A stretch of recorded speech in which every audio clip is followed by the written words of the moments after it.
So that was stupid.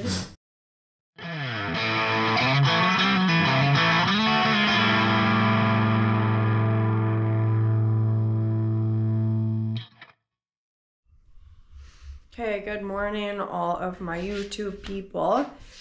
It is Red Rider here, as you all know by now. So, well, we're working on the Dyna again, and I just decided that I would just do a quick video just to update you guys about what's going on with the Dyna, with the darn Dyna. So, we're working on some wiring because we had to rewire the handlebars, since the bars that I put on there to replace the bars that were on there are a little bit shorter than the original bars that I took off. So some of that wiring had to be cut a little shorter and just made to fit, which is good because there was such a mess of wiring in there from whoever had worked on this thing before and cut wiring in kind of weird places and then soldered it all back together so that all of the solder joints were all at the same point in each wire. So there was just like one massive lump of solder that we could not pull through the hole in the top of the triple tree to get the wiring out and everything when we had to take the front end apart. Okay, so we're also working on some wiring today on the Dyna. We had to rewire the handlebars because I got new bars, since the ones that were on the Dyna when I picked it up were all bent from the bike being crashed and whatnot. So luckily a friend of mine basically had the exact same set of bars, and he just gave them to me for free, and they are a few inches shorter, or a couple inches shorter anyway, than the bars that came off of there, which is a good thing because the wiring, it had to be cut because someone had messed with the wiring in the bars on the bike before, and they just had like a big mess of wiring going on with a bunch of solder and stuff, and all of their solder joints were all at the same point along the wiring, so it was just a big lump of solder. So we've actually staggered our solder points. So all of our solder points are staggered, so we're not going to end up having like a big huge lump of solder by the time this is all finished. And we've done this side now. We've got all of our shrink tubing on here ready to go up on, cover these solder points and get shrunk on there. And yeah, we're just working on the other side here. So that's all set up, and we're just set up over top of the bike itself just to make things a little bit easier. And then this way we can just make sure that everything is done to the proper length.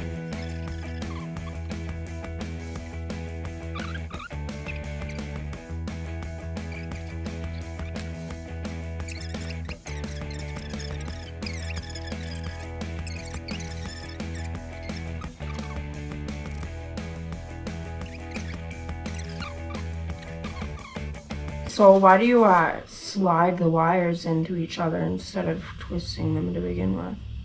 Because that way you don't create as big a joint in the wiring.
another reason you stagger the wires, because you run less chance of getting a short, because none of your solder joints are in the same spot. Okay, last one.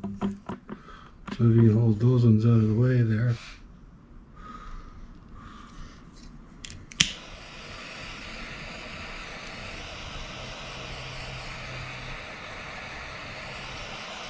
Small reminds me of something. I Yeah, can't think of what. burning automobiles. No, I'd say that looks a lot Yeah, it better. looks way better. Before it was a huge lump, twice the size of this bundle, or maybe 3 times the size of this bundle where all the solder was. Yeah, it was huge. We had a hard time fitting it through there. We didn't fit it through there. Yeah, we That's why we couldn't had to fit it cut through there. We couldn't even fit it through here. Yeah, it was underneath here. We had to cut them to get the wiring out. Yeah, Like, that's how big it was. first we took the ends off because we thought we could pull the ends And then we through. couldn't freaking get it We out. couldn't 'cause fit it the was lumps through where everything was soldered together. stupid. So we had to cut it anyways.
Feels like it'll be good. The wiring looks much better now. My dad's still working on it, just getting it all buttoned up and stuff. So yeah, my dad had to completely rewire the signal lights. He wanted to take the bulb out, and he pulled the bulb out, and then just the entire inside of the signal light fell apart. So that was fun. He rewired all of this, all of the wiring for the signal lights and the headlight. He's got everything so that it's going to all connect in the headlight bucket, since there's so much empty space in there. So everything will connect in there behind the bulb. So this is all of the ground wires for my signal light and my headlight, and then an extra ground wire here, and they all go into one singular wire, which will eventually be grounded to the main frame. Now, we realized that the signal lights weren't flashing. We did a few tests just to kind of rule out what it could be. One of the tests we did is I had a flasher off the old shovel head, this old shovel head that you guys are always commenting on, and we just Mickey Moused up a little jumper wire. So we had it hooked up to the flasher, and then with a couple pin connectors, we plugged it in to the block that would normally plug in from the bike into the module. So I'll just show you. So this is the block that plugs into the signal light module here. We did our test with the flasher from the shovel head and just plugged it into the proper outlets on this block here, just to check and see if the lights would flash if they weren't going into the signal module, and they did. So that let us know that the signal lights were working properly themselves, that it was something wrong with the module itself that was not allowing them to flash. We're gonna eliminate that module, and instead of having a module on we're going to wire in these 2 flashers. So 1 flasher for each side of the bike. This should hopefully just bring us that much closer to being ready to put this thing on for safety. And now I'm gonna clean up this mess and put that back together down there too. Well, we got these signal lights working. We'll just have to cross our fingers that this module didn't control anything that's going to prevent the bike from running, which it doesn't look like. Like, I did look at the wiring diagrams and stuff, and for some reason it shows like a horn, a wire for the horn going in there, which is weird because like the horn works. And it shows yeah, a couple other things going in there that were just like indicator lights and stuff, but everything seems to work. But anyway, we'll see how this is all gonna work and if it's gonna start. I don't know, we're still a little bit paranoid that with whatever we've done with the wiring, maybe the bike won't start, but I don't see why it wouldn't, because I don't think that we did anything that would affect the starting of the motorcycle. But don't want to be too optimistic with this pile of garbage, because so far it has been a pile of garbage with every single step of this process. Slowly becoming less garbage. And yeah, the wiring is definitely looking a lot better than it did before, because it's just been cleaned up and done properly. So yeah, anyway guys, that is it for this video. I hope that this can help some other people out who might be you know, having an issue with their turn signals not flashing. My turn signals were just coming on bright. The bright light of the turn signal was coming on, but they weren't flashing, and they were just staying on actually. So the buttons up here on the handlebars weren't doing a thing, and that's because that module was fried or something. But as you saw how we did it, these 2 like cheap flashers that we put in solved that problem, got rid of that module that would never be able to be repaired anyway, and it's much better than spending $100 or $150 on a new turn signal module. Anyway guys, that's it. I hope this helps some of you figure out your turn signals on your Dynas or whatever. And yeah, until the next video, if you like what you see, or if you just like me, or even if you don't like me but you like my bikes, I guess you can like the Dyna, then like this video, comment down below, subscribe to my channel, and hit the little notification bell if you want to be notified every time I put a new video out.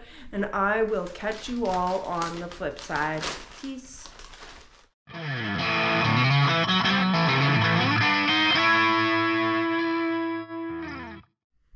I thought there was something else I wanted to mention about it, but I think that I do not want to mention it anymore because obviously I forgot.